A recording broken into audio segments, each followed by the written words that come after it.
Patti Smith, often labelled the godmother of punk, is a true embodiment of the collision between music and poetry. Her work transcends the confines of traditional genres, weaving elements of rock, punk, and spoken word into a singular artistic expression. As a seminal figure in the 1970s New York punk scene, Smith's influence extends far beyond her music. She is a cultural icon whose exploration of identity, art, and rebellion resonates in the minds and hearts of generations. This essay will analyze the multifaceted nature of Smith's artistry, the themes of identity and rebellion that pervade her work, and her lasting impact on both the music industry and feminist discourse. To understand the profundity of Patti Smith's work, one must consider her tumultuous upbringing and the formative experiences that shaped her identity. Born in Chicago in 1946, Smith's early life was characterized by instability and upheaval. Her family's socio-economic struggles, coupled with an often fractured sense of belonging, instilled in her a profound awareness of the complexities of identity. This struggle is intricately woven into her poetry and music as she seeks to articulate the dissonance of self in a world that often strives for conformity. In her seminal work, Just Kids, she chronicles her relationship with Robert Mapplethorpe, reflecting on their shared pursuit of artistic identity amidst the chaos of 1970s New York. Through rich imagery and poignant anecdotes, Smith captures the raw essence of youth, aspiration, and the quest for artistic integrity. Smith's poetry often blurs the boundaries of personal and universal experiences. Her verses are deeply introspective, yet they resonate with a collective consciousness. In Just Kids, for instance, Smith writes about the struggle of artists yearning for recognition. Her words reflect not only her personal journey, but also the broader struggle of artists in an industry that often prioritizes commercial success over authenticity. This tension between artistic integrity and societal expectations is a recurring theme in her body of work, and it serves as a catalyst for her rebellious spirit. Rebellion, both personal and societal, is another significant theme in Smith's artistry. Emerging from the gritty streets of New York, she epitomizes the spirit of a generation that sought to challenge the status quo. The punk movement, with its ethos of defiance and nonconformity, resonates deeply within Smith's music. Both her lyricism and her performative style embody a fierce rejection of societal norms and expectations. The raw energy of songs like Gloria and Land combines poetic lyricism with punk's aggressive instrumentation, creating a powerful platform for her political and social commentary. In her song Gloria, Smith transforms a diagnostic chant of desire into a meditation on power and identity. The refrain, "Jesus died for somebody's sins but not mine," serves as a powerful declaration of self-ownership and defiance against established religious and societal norms. In this context, Smith becomes a voice for those who feel alienated or marginalized, offering them a means to reclaim their identities in the face of adversity. Her embrace of the sublime and the profane in her work is emblematic of her refusal to be bound by conventional expectations. Rather, she champions the importance of raw authenticity. Moreover, Smith's rebellion extends beyond personal identity into the realm of social justice. Throughout her career, she has used her platform to advocate for various causes, including feminism, environmentalism, and LGBTQ+ rights. Drawing from her own experiences as a woman in a male-dominated industry, Smith's feminist stance is imbued in her work. For instance, her poem Ain't It Strange critiques the sexist treatment of women in the music scene, highlighting the challenges female artists face in asserting their authority. In illuminating these struggles, Smith creates a space for dialogue surrounding gender politics, challenging patriarchal structures that seek to silence women's voices. In many respects, Patti Smith's contribution to feminist art is profound. She embodies a duality of strength and vulnerability, a complexity that allows her to resonate with a broad audience. Her unapologetic embrace of her identity, coupled with her willingness to confront uncomfortable truths, cultivates a sense of empowerment that is both infectious and inspiring. Through her words and actions, Smith encourages women to assert their identities and participate in the creative discourse, reshaping the narrative of female artists in the music industry. The form of Smith's poetry also warrants attention. Rooted in her deep appreciation for the spoken word, her verses often employ a musicality that enhances their emotional resonance. The interplay between rhythm, cadence, and lyrical content creates an immersive experience for the reader. In tracks like Because the Night, Smith draws listeners into an intimate exploration of love and longing. The song's evocative imagery paints a vivid picture of desire, combining personal vulnerability with a universal longing that transcends time and space. The fusion of poetry and music in her work underscores the idea that art, in its various forms, is a medium through which individuals can explore and articulate their identities.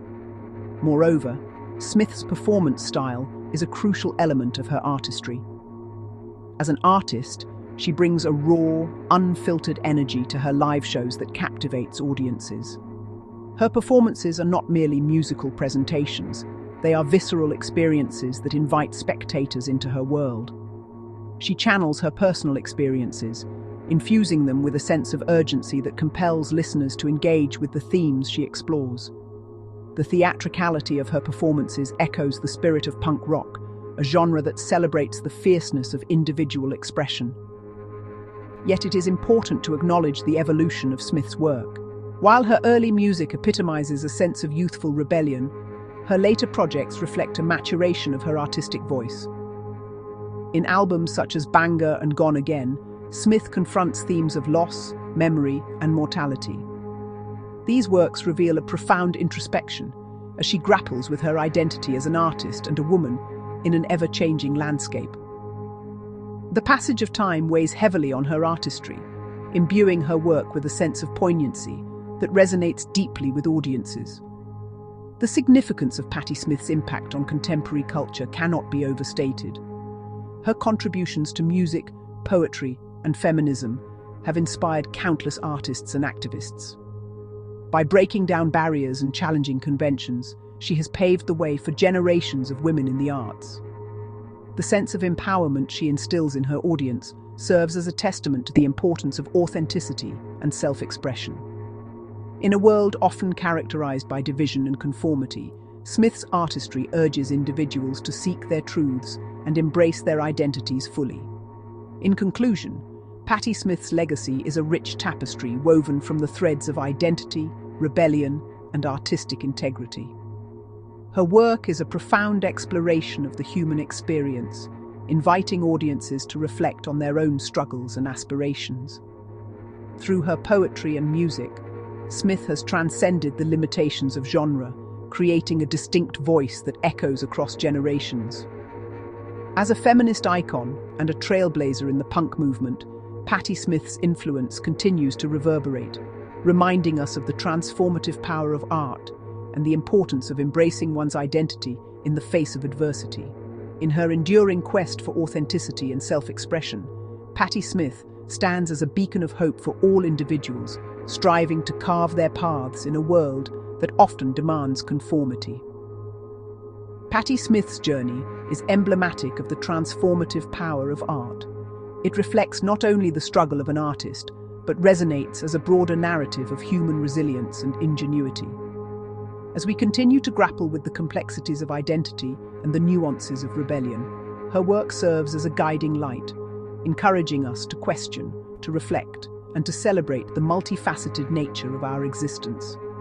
The echo of her voice, woven into the fabric of our cultural consciousness, will undoubtedly inspire future generations to pursue their truths with passion and conviction.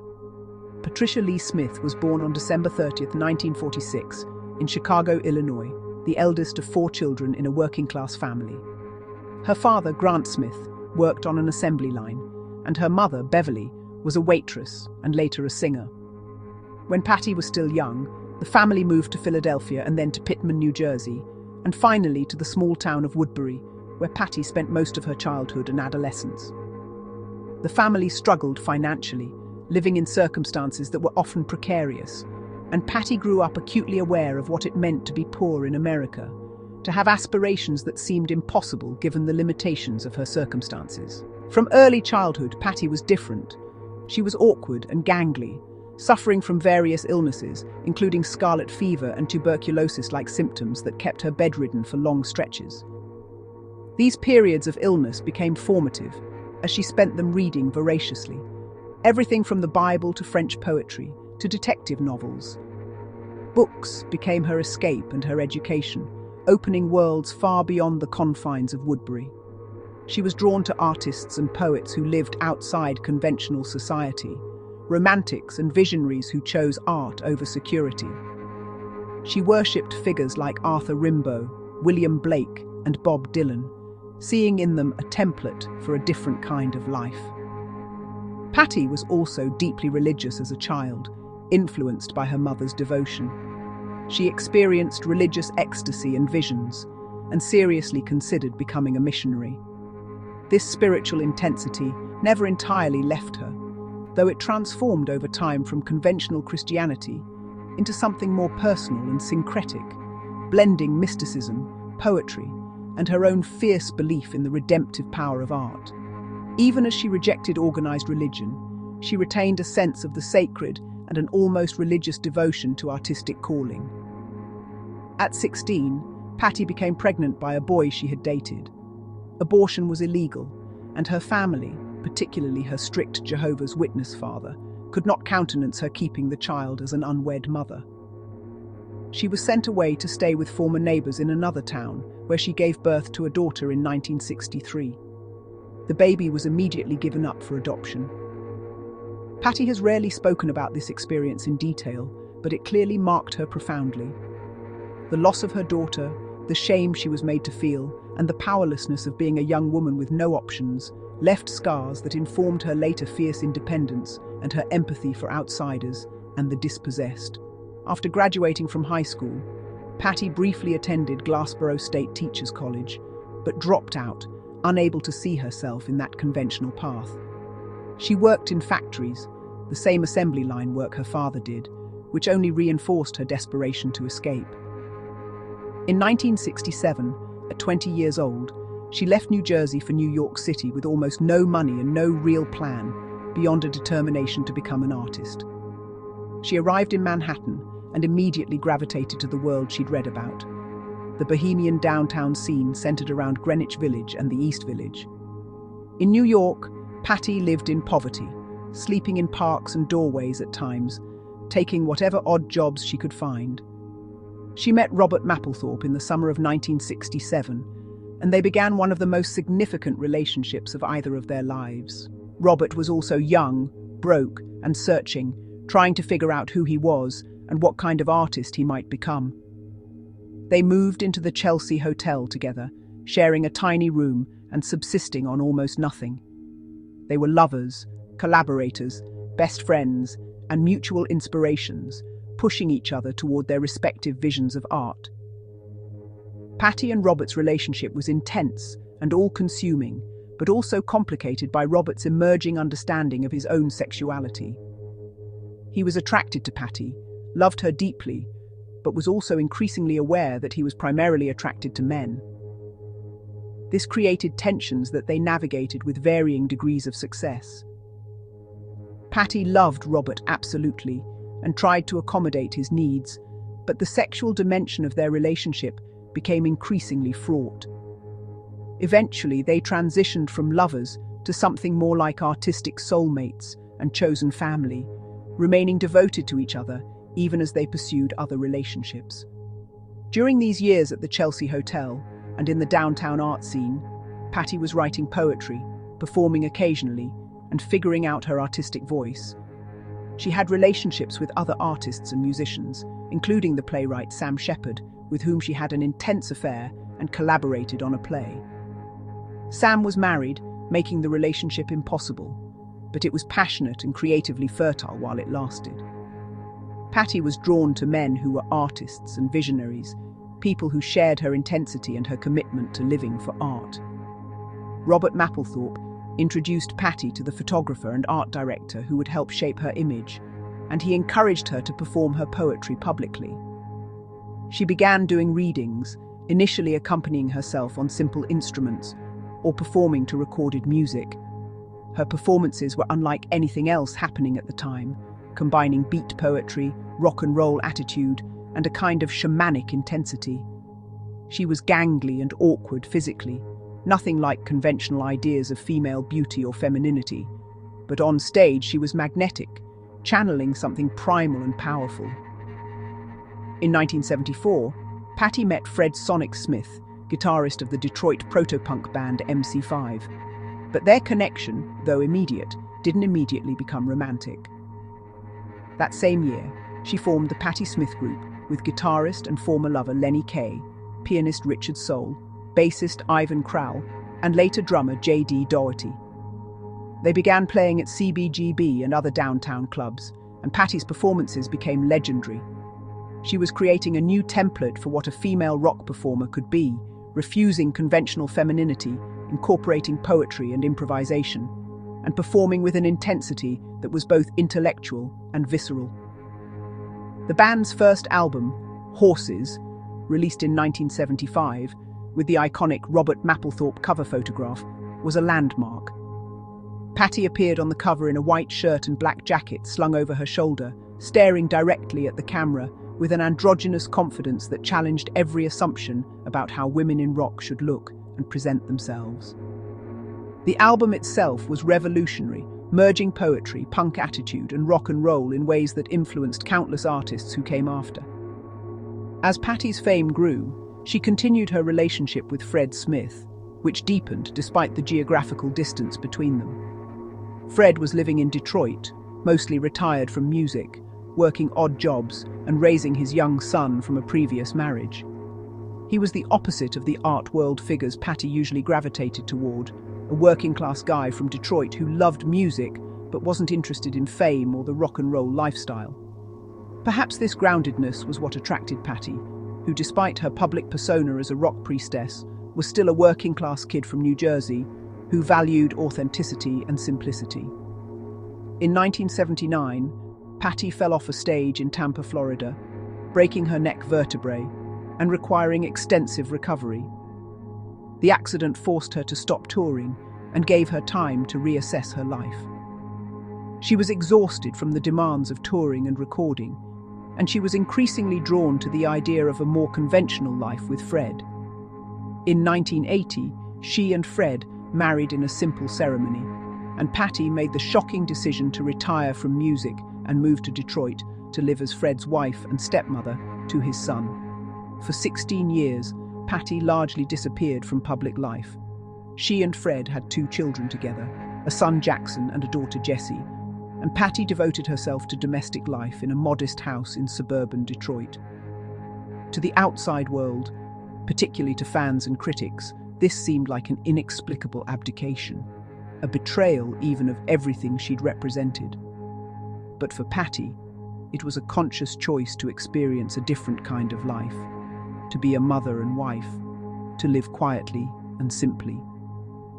She continued to write, but didn't perform or record, essentially stepping away from her identity as Patti Smith, the rock icon, to become simply Patti, Fred's wife and mother to their children. This period was, by Patti's account, deeply fulfilling in many ways. She loved Fred completely, and their relationship was based on mutual respect, shared values, and genuine partnership. Fred supported her writing and her need for solitude and contemplation.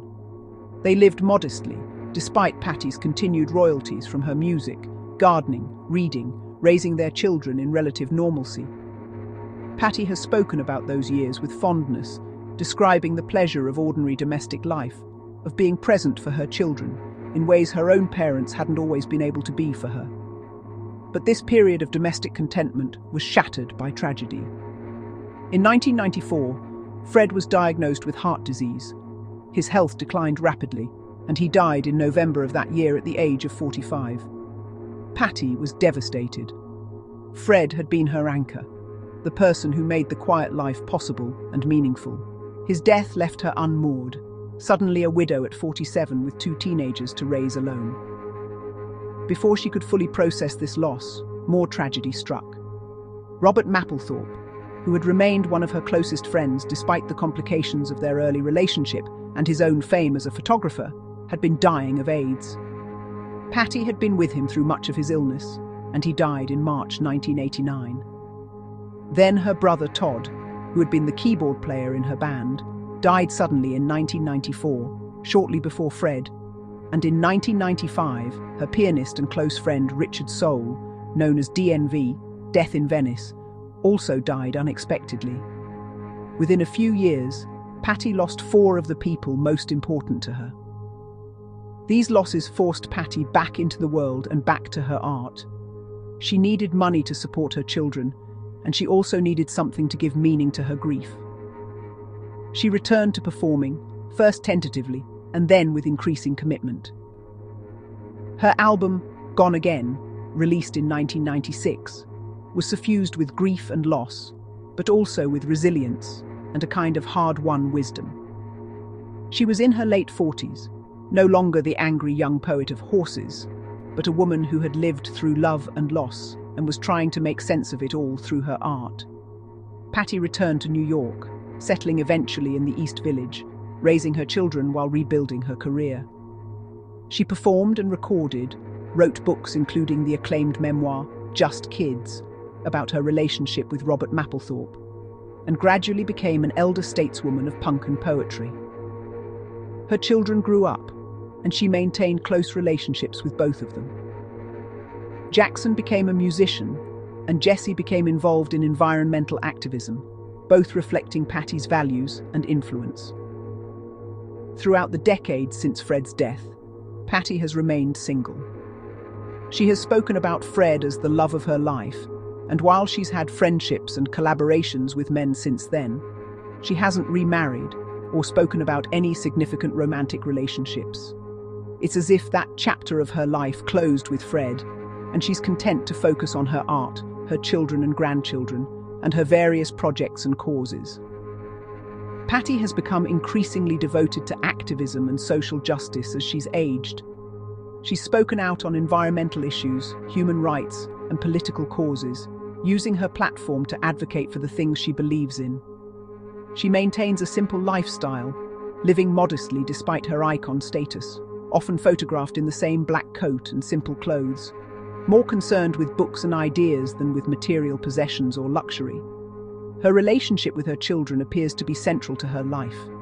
She's spoken about the joys of being a grandmother, and photographs of her with her family show a warmth and ease that contrasts with her austere public image.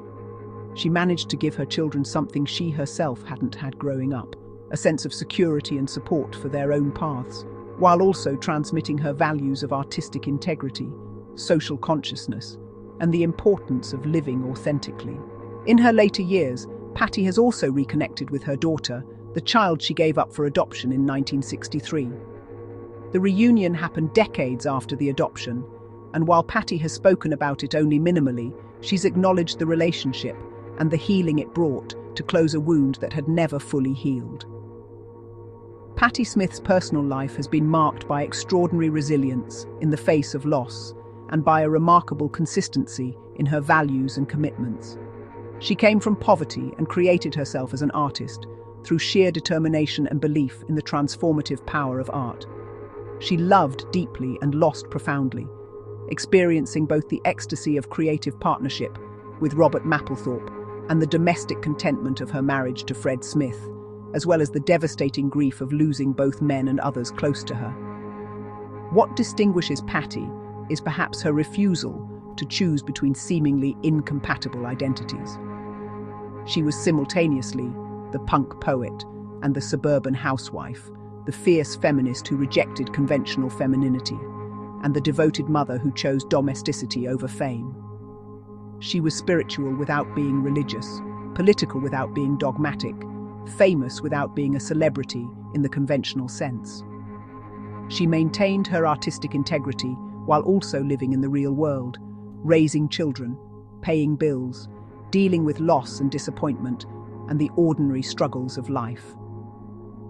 Her personal life has been less about scandal or drama than about making choices that were true to herself in each moment, even when those choices seemed to contradict her public image or disappoint her fans' expectations. Walking away from music at the height of her fame to marry Fred Smith and live in Detroit was an act of remarkable courage and conviction, as was her return to music after his death, when she might have remained in comfortable retirement. Patti Smith, in her late 70s, remains a vital presence, performing, writing, advocating, and inspiring new generations who discover her work. She has achieved a kind of elder wisdom without becoming softened or safe, maintaining the intensity and uncompromising vision that marked her early work, while also embodying the humility and perspective that comes from having lived through love, loss, joy, and suffering. Her personal life, with all its unconventionality and its conventionality, its tragedy and its triumph, its privacies and its public dimensions, has become inseparable from her art, each enriching the other, creating a body of work and a life that together constitutes something rare and precious, a template for how to live as an artist without sacrificing one's humanity or capacity for connection and love.